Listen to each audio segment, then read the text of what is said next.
नमस्कार, आदाब। आज के इस प्रोग्राम में हम बात करेंगे गाज़ा में आने वाली एड के लिए, ह्यूमैनिटेरियन एड यानी रसद वहाँ पहुँचाने जाने की बात की जा रही है।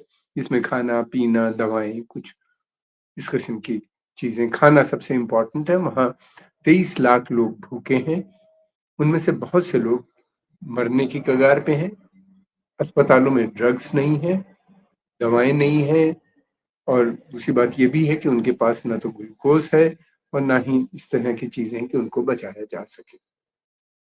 समझता हूँ एक ज़माने के बाद इस मॉडर्न हिस्ट्री में पहली बार ऐसा हो रहा है कि इतने लोग भूखे हों बच और जो बॉर्डर है गाज़ा का, गाज़ा केवल 32-33 किलोमीटर लंबा है और 8 से 12 किलोमीटर चौड़ी एक स्ट्रिप है, पट्टी कहलाती है, गाज़ा पट्टी है, उसके अंदर ये हालत है।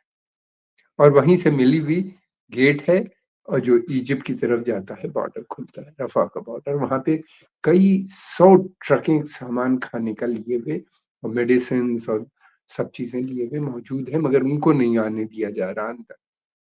और ऊपर से हवाई जहाज़ से एयर ड्रॉप किया जा रहा है खाना लोगों के लिए। कितने लोगों के लिए? किसी दिन 20,000 आज 36,000 आज लोगों के लिए खाना। जो खाना लेने जाते हैं उसके ऊपर इज़राइली बॉम्बिंग भी की उन्हीं ने, जिसमें 100 से ज़्यादा लोग मरे, 120 के करीब मरे। बाद में उन्हीं ने एक इंक्वायरी सेटअप की और उन्हीं ने उन्हीं को ब्लेम कर दिया फ़िलिस्तीनियों को कि उनकी गलती की वजह से वो ट्रक से दब के मर गए। फ़िलिस्तीन इज़राइल की ये पुरानी पॉलिसी है, उनको वही वो मारते हैं, जिनको वो मारते हैं उन्हीं को वो ब्लेम भी करते हैं। ये उनका पुराना रवैया है, सारी दुनिया इस बात को जानती है। अमेरिका जो है वो बार-बार कह रहा है कि रमज़ान सीज़फायर होना चाहिए। परमानेंट सीज़फायर की बात अमेरिकन्स या यूरोपियंस नहीं करते। यूरोपियन तो में कुछ देश हैं जो करते भी हैं, ऐसी बात नहीं। लेकिन बहुत से देश नहीं चाहते, वो एब्स्टेन कर देते हैं जब सिक्योरिटी काउंसिल में मसला आता है। अमेरिका लगातार उसको वीटो कर देता है। जनरल असेंबली में 100 से ज़्यादा देश जो हैं वो फ़िलिस्तीन के फ़ेवर में हैं, वो चाहते हैं इमीडिएट सीज़फायर। लाखों लोग बल्कि करोड़ों लोग पूरी दुनिया में सड़कों पे उतर पड़े हैं। अमेरिका समेत अमेरिका, यूरोप इन तमाम जगहों पे जो डिमांड कर रहे हैं कि सीज़फायर ना हो, इमीडिएट जंग बंदी होनी चाहिए, मगर उनकी कोई आवाज़ नहीं सुन रहा। प्रेसिडेंट बाइडेन जो अमेरिका के राष्ट्रपति हैं, उन्हीं ने अनाउंस किया है कि वो ह्यूमैनिटेरियन एड डालेंगे और ड्रॉप भी करवाई है वहाँ से जॉर्डन और इजिप्ट से मिलिट्री एयरपोर्ट मिलके। और जॉर्डन और इजिप्ट के ने भी उसमें पार्टिसिपेट किया, उनके भी रॉयल एयर फोर्स और इजिप्शियन एयर फोर्स मिल रहा है। ऐसा क्यों हुआ इसकी वजह हम पहले भी बता चुके हैं। उसकी वजह ये है कि जॉर्डन और इजिप्ट को डर लग रहा है कि रमज़ान में इन्हीं में लोग रोज़ा रखेंगे और भूख से मरेंगे, तो उनके मुल्क के अंदर क्राइसिस खड़ी हो सकती है। कहीं ऐसा ना हो कि इजिप्ट के अंदर पैलेस कू हो जाए, कोई दूसरा जनरल सत्ता में ले ले या किंग जॉर्डन के खिलाफ जनता हो जाए। अमेरिका इस बात से बहुत चिंतित है। अगर ये दोनों देश ये घनिष्ठ मित्र हैं इज़राइल के और जो कुछ अमेरिका कहता है वो करते हैं, क्योंकि इनकी ये इकोनॉमिकली, मिलिटरीली हर तरीके से अमेरिका पे निर्भर है। इसलिए ये एयर ड्रॉप समय ना हो। दूसरी बात ये है कि ये खुद क्यों कर रहे हैं जब अनरवा एक बहुत अच्छी ऑर्गेनाइज़ेशन है इंटरनेशनल और जिसका बड़ा सराहनीय काम। अनरवा से इसलिए काम नहीं लिया जा रहा है क्योंकि अनरवा ने अ, ये भी कहा कि लोग भूख से मर रहे हैं। लोग अम्ला ने बार-बार कहा कि मेडिसिन्स नहीं है। अस्पतालों के ऊपर जो बॉम्बिंग हुई, सारे अस्पताल ध्वस्त कर दिए गए के लोगों ने। और दूसरी एजेंसीज़ ने यूएन की कहा कि सैकड़ों स्कूल को भी गिरा दिया गया है, लगभग 400 स्कूल डिस्ट्रॉय कर दिए गए हैं। 70% गाज़ा की बिल्डिंगें भी ज़मींदोज़ हो चुकी हैं।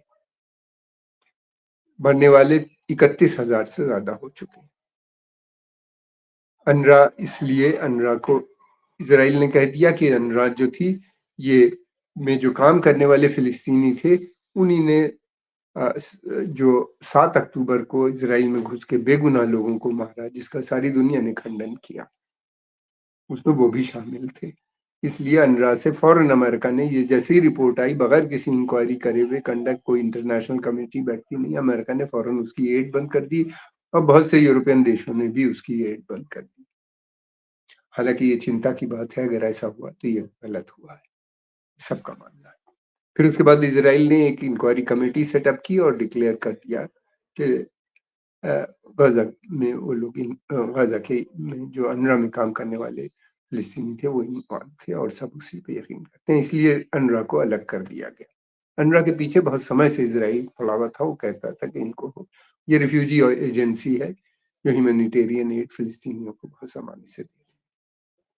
अब बचा क्या कि ये अ, यूरोपियन यूनियन के जो कमीशन के जो प्रेसिडेंट हैं वान डर लेन, उनका कहना ये है कि जल्दी ही लरकाना यानी जो कि साइप्रस का कैपिटल है, वहाँ से शिप चल के अ इज़राइल की तरफ आएगा। गाज़ा नहीं आएगा। इज़राइल ने कहा है अगर आपको सामान पहुँचाना है तो आपको इज़राइल के हवाले करना पड़ेगा। इसके मतलब ये है कि इज़राइल फिर उसका इंस्पेक्शन करेगा और कई दिन बाद उस इंस्पेक्शन के वो अंदर पहुँच पाएगा। सड़कें टूटी हुई हैं। गाज़ा के अंदर बॉम्बिंग इतनी की गई है कि सड़कों को तोड़ दिया गया है। ख़ास तौर से स्पेशल टाइप के बॉम्ब्स भी आए हैं जिनका इस्तेमाल किया गया है। तो ये जो 23 लाख लोग हैं, इन तक रसद पहुँचाना भी आपको कोई आसान काम नहीं। लेकिन खाना आए तो, जब आता है एयर ड्रॉप किया जाता है, लोग भागते हैं, मरते हैं उसमें। स्टैम्पीड भी हो जाता है और फिर ऊपर से गोलियाँ भी आती हैं। हालात बहुत बुरे हैं वहाँ पे। अब इलेक्शन ईयर है, इसलिए मैंने पहले भी कहा कि प्रेसिडेंट बाइडेन को फ़िक्र इस बात की है कि उनके जो वोटर्स हैं, जो अमेरिकन अ, अरब अमेरिकन्स या लैटिनोज़ या अफ्रीकन या यंग लिबरल्स और कुछ जो सोशलिस्ट विचारधारा के भी बहुत से लोग हैं, वो और फिर उसके अलावा एक बड़ी संख्या वहाँ पे अमेरिका में रहने वाले यहूदी भी डिमांड कर रहे हैं कि ये बंद होना चाहिए, क्योंकि यहूदियों की रेपुटेशन बहुत खराब होती जा रही है इज़राइल के वक़्त चलते हुए, और उनके खिलाफ एक नफ़रत का माहौल भी फैलने लगा है, डर इस बात का है, जो कि बहुत गलत होगा अगर ऐसा होता है, रुकना चाहिए। इसलिए वो लोग भी लगातार प्रोटेस्ट कर रहे हैं। और बाइडेन प्रेसिडेंट बाइडेन को ऐसा लगता है कि कहीं ये लोग इन लोगों ने ये भी बहुत उसमें से बहुत से लोगों ने, कई लाख लोगों ने ये कहा है कि वो बाइडेन को वोट नहीं देंगे, अनकमिटेड है कुछ। और इस मतलब ये है कि अगर ऐसा होता है तो ट्रम्प की विक्ट्री, प्रेसिडेंट ट्रम्प दोबारा से इलेक्ट किए जा सकते हैं। वैसे भी उनकी पोजीशन ज़्यादा अच्छी है बाइडेन से। बाइडेन भूल जाते हैं बात करते-करते, उनकी मेमोरी बहुत शॉर्ट है, पता नहीं किस किस्म की बातें करने लगते हैं, मीडिया से भी बात करने, उनकी उम्र भी काफ़ी है। हालाँकि दोनों वो भी 77 साल के हैं, वो भी कम नहीं है, लेकिन उनकी हेल्थ ठीक है इनके मुकाबले में। अब इसलिए मैं समझता हूँ कि ये होता है। दूसरी तरफ अरब देश का भी प्रेशर है, सऊदी अरेबिया और कुछ अरब देश भी चाहते हैं कि वहाँ पे पहुँच जाए। बहुत से अरब के जो रूलर्स हैं, उनको ऐसा लगता है कि कहीं ऐसा ना हो कि दोबारा से अरब स्प्रिंग का माहौल बन जाए और लोग सड़कों पे उतर पाएँ और बाद में गवर्नमेंट ही के खिलाफ ना हो जाए, इसलिए ऐसा है। अब ये है कि एड आए, एड का डिस्ट्रीब्यूशन, इसलिए कि इज़राइल के अमेरिकन्स ने तो कहा है कि वो एक टेम्परेरी पोर्ट बनाएँगे जिसमें अमेरिकन आर्मी का इन्वॉल्वमेंट होगा और वो काफ़ी समय लगेगा। लरकाना से यानी जो साइप्रस से एड की बात करी जा रही है, जो वहाँ से आएगी, तो उसमें भी समय लगेगा। हालाँकि डिस्टेंस ज़्यादा नहीं है, एक 8-10 घंटे के अंदर, 12 घंटे के अंदर मैक्सिमम वो एड तो पहुँचा देंगे शिप से। मगर ये है कि वहाँ से किस पोस्ट पे आएँ, इज़राइल कह रहा है कि उसका जो एक पोर्ट है उसको आप उसमें दीजिए, वहाँ से फिर वो बटेगी, जाएगी, यानी कुछ घंटों में फिर वहाँ से आ जाएगी। अब ये है कि जितनी जल्दी पहुँचे तो उतनी जानें बच सकती हैं, इसलिए कि बच्चे और औरतों की जानें ज़्यादा खतरे में हैं। उनके पास वो ज़्यादा मरने वालों में उनकी भी संख्या ज़्यादा नज़र आती है। अंतर्राष्ट्रीय अरबों की जैसा मैंने पहले भी कहा था, उनके पास कोई बार्गेनिंग कैपेसिटी तो है नहीं कि वो प्रेशर डाल दें, इसलिए कि वो लोग स्वयं निर्भर हैं। कुछ अरब देश जो हैं, वो सिक्योरिटी के लिए अमेरिका पे निर्भर हैं, तो कुछ इसलिए हैं कि उनकी इकोनॉमिक कंडीशन इतनी खराब है कि वो अमेरिका पे निर्भर हैं। और बहुत इसीलिए बहुत से देश जो हैं वो इज़राइल से रिश्ते भी बनाना चाह रहे थे। यूएई सऊदी अरब, यूएई और बहरीन ने तो अब्राहम अकॉर्ड का पार्ट बन गए हैं, और कुछ और भी देश हैं जो चाहते थे। सऊदी अरेबिया पे बहुत प्रेशर है, हालांकि सऊदी रेसिस्ट कर रहे हैं। क्राउन प्रिंस सलमान, मोहम्मद बिन सलमान ने कहा है कि आप जब तक फिलिस्तीन स्टेट नहीं बनेगी वो रिकॉग्नाइज नहीं करेंगे इसराइल को।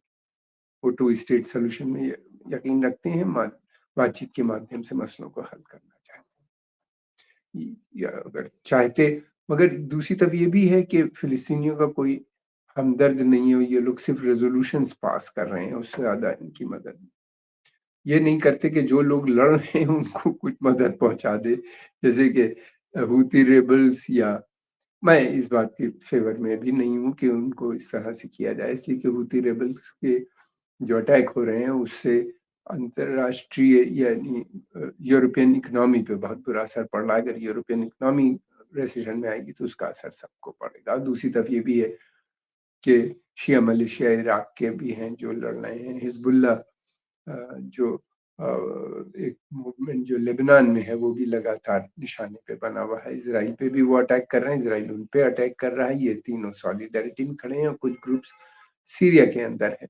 ये सभी ग्रुप ईरान बैक्ड है ग्रुप है, ईरान इनको समर्थन करता है। ईरान जो है वो इसराइल को रिकॉग्नाइज ही नहीं करता, वो कहता है कि ये अमेरिका की आउटपोस्ट है। उसका मानना ये है कि सारी प्रॉब्लम की जो जड़ है वो अमेरिका है। अमेरिका अगर कमजोर होगा तो इसराइल भी कमजोर हो जाएगा, उनका ये मानना है। इसलिए अमेरिका, और दूसरी तरफ वो ये भी कहते हैं कि अमेरिका का इस क्षेत्र में कोई रोल नहीं, और सभी देशों से उनका कहना ये है कि जो खाड़ी के देश हैं वो आपस में मिलके खाड़ी की सिक्योरिटी प्रदान करें और अमेरिका को वहां से जाना। बहरहाल ये एक लंबी बहस है, ऐसा होने जा नहीं रहा है अभी, इसलिए कि ये अगर होगा भी, हालांकि सऊदी अरेबिया इस बात को कहता है कि वो आत्मनिर्भर सऊदी अरेबिया बनाने की बात करता है। वो अपने रिश्ते दूसरे देशों से बढ़ा रहा है, रशिया, चाइना और दूसरी जगह से, ईरान से उसने अपने रिश्ते, ईरान और सऊदी अरेबिया ने दोबारा से अपने रिश्ते कायम कर लिए हैं। बदलाव बहुत आ रहा है, इसमें कोई शक नहीं, लेकिन ये है कि सऊदी अरेबिया के अंदर बाकी जितने भी इंस्टीट्यूशन है वो सब अमेरिका पे डिपेंडेंट है, सिक्योरिटी के अलावा भी। उनका सिविल एविएशन हो या दूसरे सेक्शंस हो, इलेक्ट्रिसिटी हो या जो भी हो, पावर सप्लाई या वाटर सप्लाई या सब चीजों पे अमेरिकन का इन्वॉल्वमेंट आपको कहीं ना कहीं नजर आएगा। अब अगर उनके वो मुल्क को चलाना भी मुश्किल है बगैर अमेरिकन को फिलहाल इस वक्त। हालांकि अब सऊदीजेशन बहुत तेजी से हो रहा है, लोकल लड़के बहुत अच्छे और पढ़े लिखे आ रहे हैं यूरोप, अमेरिका और खुद सऊदी अरेबिया के अंदर से, जो धीरे धीरे वहां पे इनसे काम ले रहे हैं सऊदीयाइजेशन में। और रिलीजियस भी चेंजेस वहां पे नजर आ रहे हैं, काफी सोशल रिफॉर्म्स भी उन्होंने इंट्रोड्यूस किए। बहरहाल ये तो अलग बातें हैं, लेकिन ये है कि फिलहाल गाजा की हालात बहुत खराब है। अगर मैं समझता हूँ कि जितनी जल्दी हो सके, जैसे भी हो सके, मैक्सिमम, और ये वही संभव है कि रफा बॉर्डर से जो इजिप्ट के अंदर है, सैकड़ों ट्रकें खड़ी हुई हैं सामान लिए हुए, उनको फौरन इजाजत दी जाए। अमेरिका को चाहिए कि उन पे, इसराइल पे प्रेशर डाले ताकि वो सामान अंदर आ सके, और कोई ऐसा मैकेनिज्म हो कि जल्दी चेक हो और उसके बाद वो गाजा के अंदर आ जाए। इसराइल का कहना ये है कि उसको डर ये रहता है, वो हमेशा इस बात को एग्जैजरेट भी करते हैं कि कहीं ऐसा तो नहीं कि उसके इन रसद के साथ साथ, खाने पीने के सामान के साथ साथ वेपन की भी सप्लाई हो जाए। ये बहुत आसान है चेक करना आज के दौर में, इतने सेंसर्स और इतने एक्सरेज होते हैं, पूरी ट्रक को 2 सेकंड, 5 मिनट के अंदर आप पूरा चेक कर सकते हैं। इराक के अंदर हमने देखा है कि जिस तरीके से चेकिंग वो पूरी बस या पूरी ट्रक को कर देते थे सामने, वो सब लगाए जा सकते हैं और चेकिंग हो सकती है, टाइम लग सकता है। लेकिन ये कि इसराइल इस बात पे राजी नहीं है, अमेरिकन इतना प्रेशर इसराइल पे डालने पे राजी नहीं है, और ये एक एक्सरसाइज है जिसका बहुत ज्यादा फायदा नजर नहीं आता। आज के इस पॉडकास्ट में बात करेंगे, जल्दी ही एक नया टॉपिक लेके आएंगे जिस पे आपके साथ बात करेंगे। हम आपके आभारी हैं, आपने समय निकाल के इसको देखा। हमारी आपसे अपील है कि अगर आपको ये पसंद आया तो इसको लाइक भी कीजिए, सब्सक्राइब भी कीजिए, और सबसे इसको प्रमोट कीजिए और इसके अलावा ये है कि कमेंट में आपने ज़रूर अपने कमेंट ज़रूर कमेंट बॉक्स में लिखिए, उससे हमें बहुत मदद मिलती है। धन्यवाद।